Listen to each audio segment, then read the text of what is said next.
Well, hello and welcome to this episode of The Terri Cole Show. If you're new to this crew, my name is Terri Cole and I'm a licensed psychotherapist, a relationship expert, and the founder of Real Love Revolution and Boundary Bootcamp.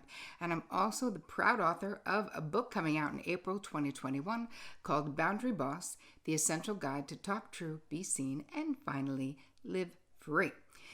So welcome to this episode. This is episode 267. So you want to get the downloadable guide because this is going to be a juicy one because you asked for it and I'm delivering it to you.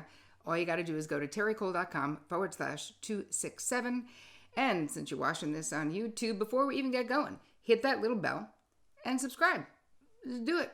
Don't you want to know when I'm doing something new? I know you do. So get on there and subscribe and let's dive into today's episode where I'm talking about reparenting, remothering in particular, and how we can become our own inner good mother if our mothers were not able to do all the things. So first of all, let's just talk about mother wounding and the mother wound, because I think there's a lot of confusion about what this is. Like it's only, first of all, it's like shameful to admit. That's one of the problems, is that people feel bad. They don't want to put down their parent, even though they know that it's true. And there are so many reasons why mothers fail us and that we as mothers fail our children. Listen, we cannot be perfect. So you have many extremes. Maybe your mother died. What if she passed away? That still creates a mother wound, but there's no blame in that. And there's no blame in any of this because it doesn't help.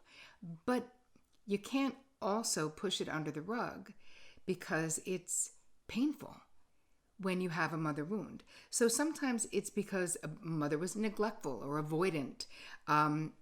Maybe she had health challenges, mental health challenges of her own, or addiction issues of her own, right? These would all be things that could have her not be able to be there for you. And then you have the other end of the spectrum, someone who has was straight up abusive. That also creates a profound mother wound. And we're left with this gaping hole, basically, where soothing and mirroring and all of these things that we really needed as kids that we didn't get. And, in my work, I speak a lot to women because that's a lot of who my clients have been. But, you can also you can have a mother wound, obviously, and identify as male. That's a fact. It's not just for women, but it's particularly painful for women. And when you think about mothering itself, there is so much. It's incredibly hard to be a good mother and to be a good mother all the time. And we're just human beings. So you may end up with a mother wound, even if you didn't have an extreme situation, but maybe your mother was cold, or maybe your mother was judgmental. And of course, we end up with mother wounds if our mothers are narcissistic or any of those things as well. So here's the thing. What's awesome about knowing this is that if you have a mother wound, in this episode, I'm going to give you some ideas of ways that you can start to shift that. You can start to heal that. What are the corrective things that you can do besides simply admitting that moms are human beings, right? And we know that they have limitations. Like it's difficult for us to accept that our parents are just flawed humans, just like we are, and that you become a parent. It's way easier to admit it when you become a parent because you're like, oh yeah, I'm flawed. I made mistakes as a parent. I hope my kids forgive me, but this is the reality, is that none of us do it perfectly. All that matters is if you identify with having a mother wound, not getting what you needed, this episode is for you. So what happens? What can happen if you have a mother wound? Well, you can you can have crappy self-care. You can be very codependent. So you're emotionally giving away all of the goods, overfunctioning, overgiving, inability to ask for and receive support from others. You could be in abusive relationships, not having the ability to draw good boundaries, feeling shame.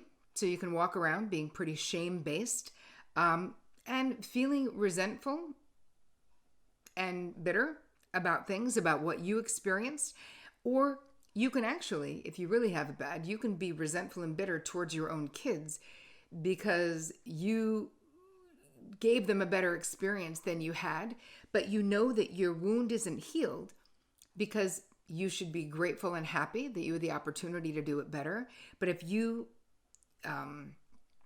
are resentful because you're a mother and because you're giving them a better experience, that is definitely an indication of a mother wound. And also really feeling defective in some way, feeling like no matter what you do, you will never be, you are not now and you will never be good enough.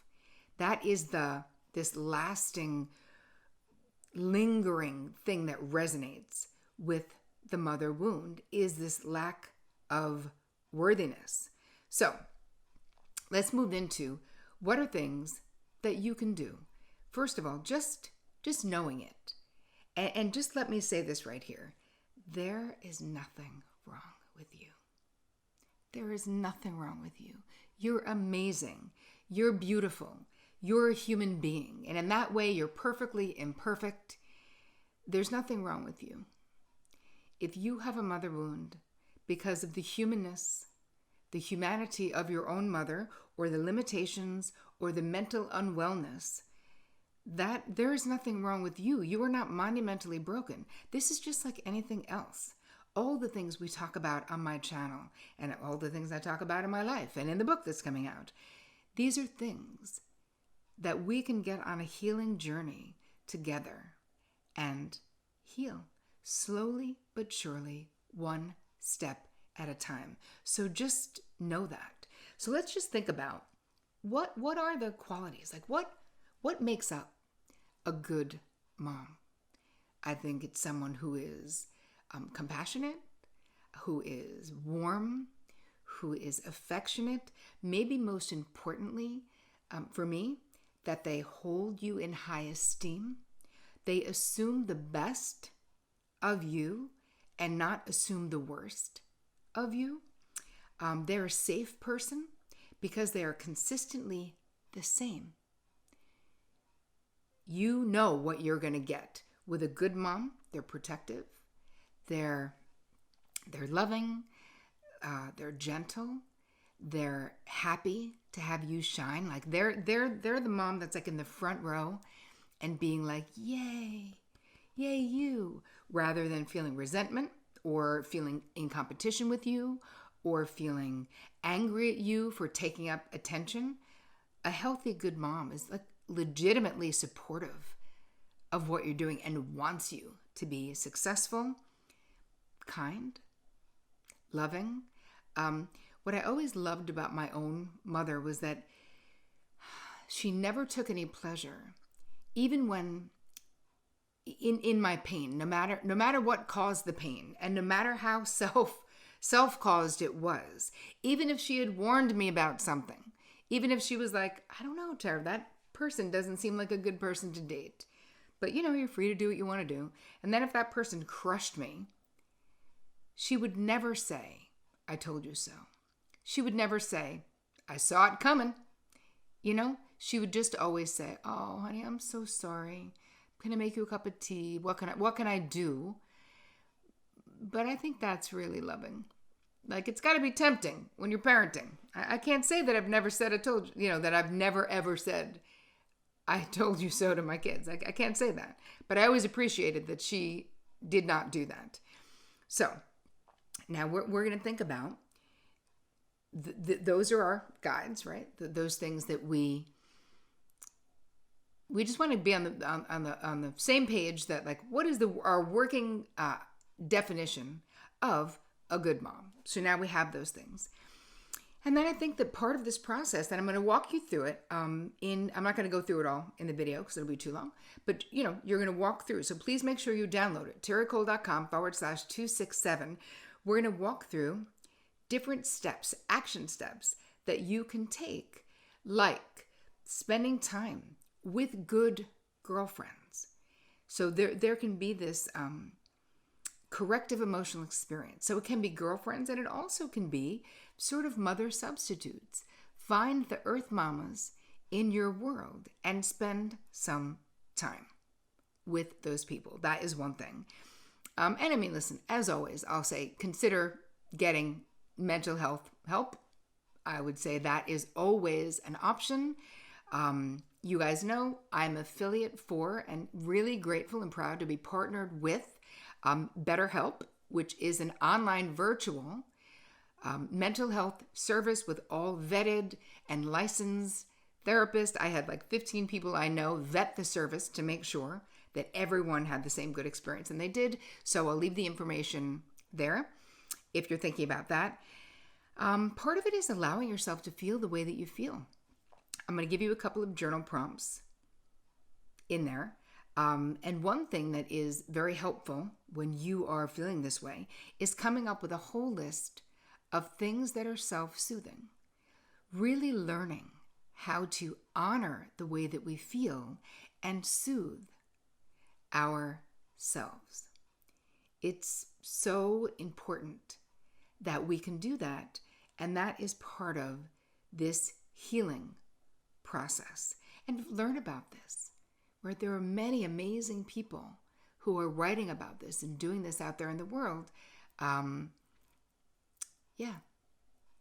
Learn, because you can be on the road to healing yourself. The thing we can't do is we can't change our parents, and we can't change the past, right? We can't. It's not possible.